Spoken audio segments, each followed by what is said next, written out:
Hello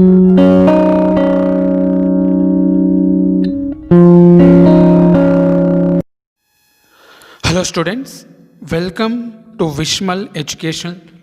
ఈరోజు మనం మాట్లాడుకోబోయే టాపిక్ ఎస్సీ ఎస్టీ రిజర్వేషన్ అనే టాపిక్ గురించి ఈరోజు మనం మాట్లాడుకోబోతున్నాం. ఈ టాపిక్లో ఎస్పెషల్గా మనం ఫోకస్ చేసేది ఎస్సీ ఎస్టీ గ్రూప్ వాళ్ళకి రిజర్వేషన్ అనేది ఎందుకు ఇవ్వడం జరిగింది, అండ్ ఒక సర్టెన్ క్యాస్ట్ కానీ ఒక పర్టికులర్ ట్రైబల్స్ కానీ ఎస్సీ ఎస్టీ గ్రూప్లో ఇంక్లూడ్ చేసుకోవాలన్నా లేదా ఆ గ్రూప్ నుంచి రిమూవ్ చేయాలన్నా ఆ పవర్స్ ఎవరికి ఉన్నాయి. రీసెంట్గా సుప్రీంకోర్టు ఈ రిజర్వేషన్ సంబంధించి ఒక జడ్జిమెంట్ ఇచ్చింది. ఆ జడ్జిమెంట్ ఏంటి అనేది కూడా ఈరోజు మన ఈ లెక్చర్లో ఎక్స్ప్లెయిన్ చేయడం జరుగుతుంది. ఫస్ట్ థింగ్ మనం తెలుసుకోవాల్సింది, ఎస్సీ అండ్ ఎస్టీ గ్రూప్స్కి రిజర్వేషన్ అనేది ఎందుకు ఇచ్చారు సార్ అనేది చాలామంది అడిగే క్వశ్చన్. ఫస్ట్ ఎస్సీ కేటగిరీకి వెళ్దాం. ఎస్సీ కేటగిరీ విషయానికి వస్తే, ఒకవేళ మనం హిస్టారికల్గా చూస్తే పొలిటికల్గా, సోషల్గా, ఎకనామికల్గా అండ్ కల్చరల్గా కొన్ని క్యాస్ట్ వాళ్ళని చాలా తక్కువగా చూడడం జరిగింది. సో మన హిందూ కమ్యూనిటీలో ఒక క్యాస్ట్ హైరార్కీ అనేది మనం ఫాలో అవుతున్నాం. ఈ క్యాస్ట్ హైరార్కీలో లోవర్ క్యాస్ట్ వాళ్ళు ఉన్నారు, అప్పర్ క్యాస్ట్ వాళ్ళు ఉన్నారు. అప్పర్ క్యాస్ట్ వాళ్ళు లోవర్ క్యాస్ట్ వాళ్ళని ఈ పొలిటికల్గా, సోషల్గా, ఎకనామికల్గా, కల్చరల్గా చాలా వరకు ఇబ్బంది పెట్టారు. సో ఎలా సార్? పొలిటికల్గా చూసినట్టయితే లోవర్ క్యాస్ట్ వాళ్ళు ఒక్కసారి కూడా లీడర్షిప్ ఆపర్చునిటీ అనేది వాళ్ళు దొరకలేదు హిస్టారికల్గా మనం చూసినట్టయితే. సోషల్గా చూస్తే లోవర్ క్యాస్ట్ వాళ్ళని అన్టచబుల్గా, అంటరానితనం అనేది ఫాలో అయ్యారు. ఎకనామికల్గా వాళ్ళ దగ్గర డబ్బులు చాలా తక్కువగా ఉండేది. అప్పర్ క్యాస్ట్ వాళ్ళతో కంపేర్ చేసి వాళ్ళ దగ్గర ల్యాండ్ ఉండేది కాదు, ప్లస్ వాళ్ళ దగ్గర ఎలాంటి సోర్సెస్ కూడా ఉండేవి కావు ఈ డబ్బులు సంపాదించుకోవడానికి. అండ్ కల్చరల్గా చూస్తే ఇదే సిస్టమ్ని మనం ఎప్పుడో ఏన్షియంట్ హిస్టరీలో స్టార్ట్ అయిన కల్చర్ని ఇప్పటిదాకా మనం ఫాలో అవుతున్నాం ఈ కల్చర్ అనేది. సో పొలిటికల్గా, సోషల్గా, ఎకనామికల్గా, కల్చరల్గా చూసినట్టయితే మనం ఫాలో అవుతున్న ఈ క్యాస్ట్ హైరార్కీలో లోవర్ క్యాస్ట్ వాళ్ళని చాలా వరకు ఇబ్బంది పెట్టారు. సో ఇలా ఎక్కడ జరిగింది ఇది? ఎస్సీ క్యాస్ట్కి సంబంధించిన పీపుల్స్ పడ్డ సఫరింగ్స్ ఇవి. ఒకవేళ ఎస్టీ పీపుల్ గురించి మాట్లాడితే, ఎస్టీలో మనం మాట్లాడుకోవాల్సింది ట్రైబల్స్. ఎస్పెషలీ ట్రైబల్స్ హిస్టారికల్గా లేదా ప్రజెంటే చూసినట్టయితే వీళ్ళని మనం హిల్లీ ఏరియాస్లో లేదా ఫారెస్ట్ ఏరియాలో చూస్తాం, అంటే కొండలపైన లేదా అడవుల్లో మనం చూస్తాం, రైట్? మరి వీళ్ళు ఎలాంటి ఇబ్బందులు పడ్డారు సార్? మరి వీళ్ళకి ఎందుకు రిజర్వేషన్ తీసుకొచ్చారు? సో ఒకసారి ఇక్కడ చూడండి, మనీ లెండర్స్ అని మనం బాగా వినే ఉంటాం. మనీ లెండర్స్ ఏం చేస్తారంటే వీళ్ళు ఈ ఫారెస్ట్ అని హిల్ ఏరియాస్ దగ్గర వెళ్ళి వాళ్ళకి డబ్బులు ఇచ్చి చాలా ఎక్కువ వడ్డీ అనేది వాళ్ళపైన వేస్తారు. ఇలా ఎక్కువ వడ్డీ ఇవ్వడం వల్ల లాస్ట్గా చక్రవడ్డీ చేసి వాళ్ళని చాలా ఇబ్బంది పెట్టేవాళ్ళు. అదేవిధంగా ట్రేడర్స్ని చూడండి. ట్రేడర్స్ ఇక్కడ ఫారెస్ట్లో దొరికే వస్తువుని తక్కువ రేటుకి కొనుక్కొని బయట మార్కెట్లో ఎక్కువ రేటుకి అమ్మేవాళ్ళు.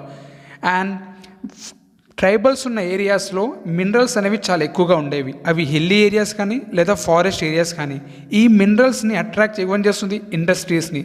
ఏదైనా ఇండస్ట్రీ ఎవరైనా ఎస్టాబ్లిష్ చేయాలంటే ఆ ఇండస్ట్రీకి కావాల్సిన ఏంటి? మినరల్స్ ఖచ్చితంగా కావాలి. ఈ మినరల్స్ ఎక్కడైతే ఈజీగా అవైలబుల్ ఉందో అక్కడనే ఇండస్ట్రీస్ అనేది పెడతారు. సో ఎక్కడైతే ఇండస్ట్రీస్ పెట్టాలని ఆలోచన వచ్చిందో ఆ ప్లేసెస్లో ఉన్న ట్రైబల్స్ని అయితే చంపివేయడం కానీ లేదా బెదిరించి అక్కడ నుంచి పంపించాలంటే ఇలాంటివి జరిగేవి. సో ఇక్కడ మనీ లెండర్స్ కానీ, ట్రేడర్స్ కానీ లేదా ఇండస్ట్రీస్ కానీ ఈ ట్రైబల్స్ అనే పీపుల్స్ని చాలా వరకు ఎక్స్ప్లాయిట్ చేసుకోవడం స్టార్ట్ చేశారు. సో ఇక్కడ చూసినట్టయితే జనరల్గా మెయిన్ గ్రూప్లో చూస్తే లోవర్ క్లాస్ పీపుల్, లో క్యాస్ట్ పీపుల్స్నేమో సప్రెస్ చేస్తున్నారు. ఒకవేళ హిల్లీ అండ్ ఫారెస్ట్ ఏరియా చూస్తే ట్రైబల్స్ని ఈ విధంగా ఎక్స్ప్లాయిట్ అనేది చేస్తున్నారు. మరి ఇప్పుడు వీళ్ళకి ఏం కావాలి సార్? అందరితో పాటు వీళ్ళని కూడా ఈక్వల్గా చూడాలి, అండ్ అందరితో పాటు వీళ్ళకు కూడా ఈక్వల్గా రెస్పెక్ట్ అనేది ఇవ్వాలి. మరి ఈ ఈక్వాలిటీ, ఈ రెస్పెక్ట్, ఇవి రెండింటిని దృష్టిలో పెట్టుకొని మన ఇండియన్ కాన్స్టిట్యూషన్లో ఒక 2 ఆర్టికల్స్ ఇంట్రడ్యూస్ చేశారు. ఆర్టికల్ 341 అది షెడ్యూల్డ్ క్యాస్ట్ గురించి మాట్లాడుతుంది. ఆర్టికల్ 342 అది ఎస్టీ క్యాస్ట్ గురించి మాట్లాడుతుంది. సో ఈ కాన్స్టిట్యూషన్ నుంచి ఏవైతే క్యాస్ట్ని లోవర్ క్యాస్ట్ డిక్లేర్ చేసి వాళ్ళని హిస్టారికల్గా సఫర్ చేస్తున్నారో వాళ్ళందరినీ ఎస్సీ కేటగిరీ కింద తీసుకొచ్చారు. అండ్ ఎవరైతే ట్రైబల్స్ ఈ ఎక్స్ప్లాయిటేషన్కి గురవుతున్నారో వాళ్ళందరినీ ఎస్టీ కేటగిరీగా తీసుకురావడం జరిగింది. సో ఇలా ఎస్సీగా, ఎస్టీగా ఒక న్యూ గ్రూప్ని క్రియేట్ చేశారు. ఎవరు? కాన్స్టిట్యూషన్. వీళ్ళకి ఇప్పుడు ఏం ప్రొవైడ్ చేస్తున్నారు? రిజర్వేషన్. అది ఎక్కడెక్కడ? అది పొలిటికల్గా కానీ లేదా జాబ్స్ పరంగా కానీ లేదా ఎడ్యుకేషన్ ఇన్స్టిట్యూషన్లో సీట్స్ పరంగా కానీ ఇలా అన్ని ఏరియాస్లో ఎస్సీ వాళ్ళకి ప్లస్ ఎస్టీ వాళ్ళకి రిజర్వేషన్ అనేది తీసుకురావడం జరిగింది. సో ఒక క్యాస్ట్ లేదా ఒక పర్టికులర్ ట్రైబ్స్ని ఎస్సీలో లేదా ఎస్టీలో ఇంక్లూడ్ చేయాలన్నా లేదా ఎక్స్క్లూడ్ చేయాలన్నా ఆ పవర్స్ ఎవరికి ఉన్నాయి? పార్లమెంట్కి ఉన్నాయి. సో మన పార్లమెంట్ ఈ విషయంలో డిసిషన్ తీసుకుంటుంది. మన పార్లమెంట్ వన్స్ డిసిషన్ తీసుకుంటే ఆ డిసిషన్ని ప్రెసిడెంట్ గారికి పంపిస్తారు. ప్రెసిడెంట్ ప్రజలకి ప్రెసిడెన్షియల్ ఆర్డర్ పరంగా నోటిఫై చేయడం జరుగుతుంది. సో ఇలా ఇంక్లూడ్ అండ్ ఎక్స్క్లూడ్ చేసే పవర్స్ ఎవరికి ఉన్నాయి? పార్లమెంట్కి ఉన్నాయి. సో ప్రెసెంటే అసలు ఇష్యూ ఏంటి సార్? సుప్రీంకోర్టు రీసెంట్గా ఎస్సీ ఎస్టీ సంబంధించిన రిజర్వేషన్కి సంబంధించి ఒక డిసిషన్ తీసుకుంది. ఏంటి ఆ డిసిషన్? సో ఒకసారి చూడండి, లోవర్ క్యాస్ట్ పీపుల్స్ అని చెప్పాను కదా. లోవర్ క్యాస్ట్లో చాలా క్యాస్ట్లు ఉన్నాయి. అందరి క్యాస్ట్ వాళ్ళని కామన్గా సింగిల్గా ఒకే ప్లాట్ఫామ్కి తీసుకొచ్చారు. ఆ ప్లాట్ఫామ్ ఏంటి? షెడ్యూల్డ్ క్యాస్ట్ అని. సో జనరల్గా అదేవిధంగా ఎస్టీ విషయంలో కూడా సేమ్ జరిగింది. డిఫరెంట్ ట్రైబల్స్ గ్రూప్స్ని ఎవరైతే ఎక్కువగా ఎక్స్ప్లోయిట్ అయ్యారో అలా అందరు ట్రైబల్స్ గ్రూప్స్ కూడా కామన్గా ఒక సింగిల్ ప్లాట్ఫామ్కి తీసుకొచ్చారు. ఆ ప్లాట్ఫామ్ ఏంటి? Scheduled tribe. మరి ఇక్కడ ప్రాబ్లం ఏంటి? సో జస్ట్ అజ్యూమ్ దట్ ఒక 15% రిజర్వేషన్ అనేది గవర్నమెంట్ అనౌన్స్ చేసింది అనుకుందాం ఎస్సీ వాళ్ళకి. ఎస్సీలో ఒక 4 డిఫరెంట్ లోవర్ క్యాస్ట్ పీపుల్స్ తీసుకుందాం. ఏ, బి, సి అండ్ డి అనుకుందాం.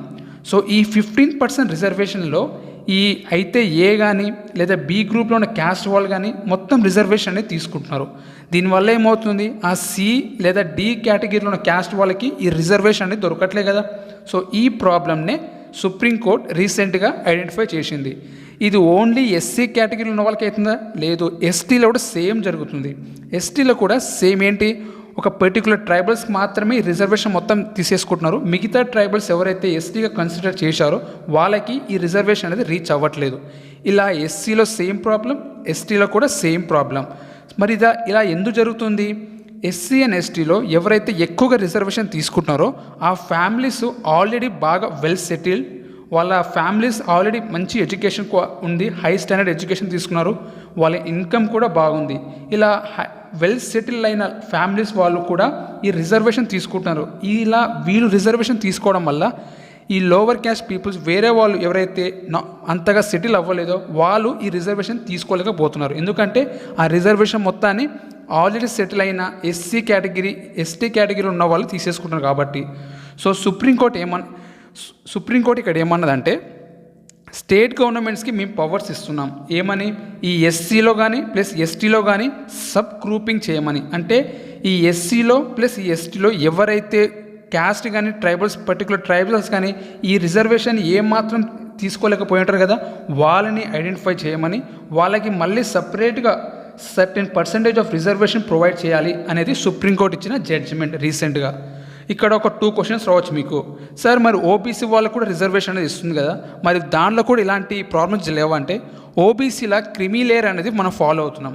క్రిమీ లేయర్ అంటే ఒక స్టూడెంట్స్ ఉన్నారు, వాళ్ళ పేరెంట్స్ ఒక ఇన్కమ్ ఒక లిమిట్ కంటే ఎక్కువగా ఉన్నా లేదా వాళ్ళ పేరెంట్స్ గవర్నమెంట్ జాబ్ హోల్డర్స్ అయితే వాళ్ళకి ఎలాంటి రిజర్వేషన్ అనేది రాదు. కానీ క్రిమీ లేయర్ అనేది ఎస్సీ ఎస్టీ మ్యాటర్స్లో మాత్రం లేదు. కాబట్టి ఈ క్రిమీ లేయర్ లేనందువల్ల ఆల్రెడీ వెల్ సెటిల్డ్ మంచి ఇన్కమ్ ఉన్న వాళ్ళు ఈ విధంగా ఉన్నా కూడా వాళ్ళు రిజర్వేషన్ వాడుకోవడం వల్ల అదే క్యాస్ట్లో అదే షెడ్యూల్ ట్రైబ్స్లో ఉన్న డిఫరెంట్ పర్టికులర్ గ్రూప్స్ కానీ డిఫరెంట్ క్యాస్ట్ వాళ్ళు కానీ ఈ రిజర్వేషన్ని వాళ్ళ దగ్గర రావట్లేదు. సో ఇప్పుడు సుప్రీంకోర్టు ఏమంటుంది? ఆ స్టేట్ గవర్నమెంట్స్కి ఏమన్నదంటే ఎవరైతే క్యాస్ట్ కానీ ఎవరైతే ట్రైబల్స్ కానీ ఈ రిజర్వేషన్ వాళ్ళు రీచ్ అవ్వట్లేదో వాళ్ళని ఐడెంటిఫై చేసి వాళ్ళకి సర్టెన్ పర్సంటేజ్ ఆఫ్ రిజర్వేషన్ సపరేట్గా ఇస్తే బాగుంటుంది అనేది సుప్రీంకోర్టు ఇచ్చిన జడ్జిమెంట్. ఈ జడ్జిమెంట్లో ఒక ప్రాబ్లం ఏంటంటే 2005లో ఈవి చిన్నయ్య వెస్ట్ స్టేట్ ఆఫ్ ఆంధ్రప్రదేశ్ అనే కేసులో 5 జడ్జ్ బెంచ్ ఏమన్నదంటే స్టేట్ గవర్నమెంట్స్కి ఎస్సీ ఎస్టీ రిజర్వేషన్లో ఉన్న సబ్ గ్రూపింగ్ చేసే పవర్స్ లేవు, అలా సబ్ గ్రూపింగ్ చేసే పవర్స్ ఓన్లీ ప్రెసిడెంట్కి మాత్రమే ఉందని చెప్పింది. బట్ ఈరోజు రీసెంట్గా ఇచ్చిన జడ్జిమెంట్లో ఆ జడ్జిమెంట్ కూడా 5 జడ్జ్ బెంచ్ మాత్రమే ఇచ్చింది. సో ఇక్కడ 5 జడ్జ్ బెంచ్ ఏమో స్టేట్ గవర్నమెంట్స్ పవర్స్ ఉన్నాయి సబ్ గ్రూపింగ్ చేయడానికి, కానీ 2005 జడ్జిమెంట్లో ఏమో స్టేట్ గవర్నమెంట్స్కి ఎలాంటి పవర్స్ లేవని ఉంది. కానీ జ్యుడిషియల్లో ఒక కల్చర్ ఉంది, ఏంటంటే అది హై జడ్జి బెంచ్ వాళ్ళు ఇచ్చిన ఏమైతే ఆర్డర్స్ ఉంటావో అది మాత్రమే చెల్లుతుంది.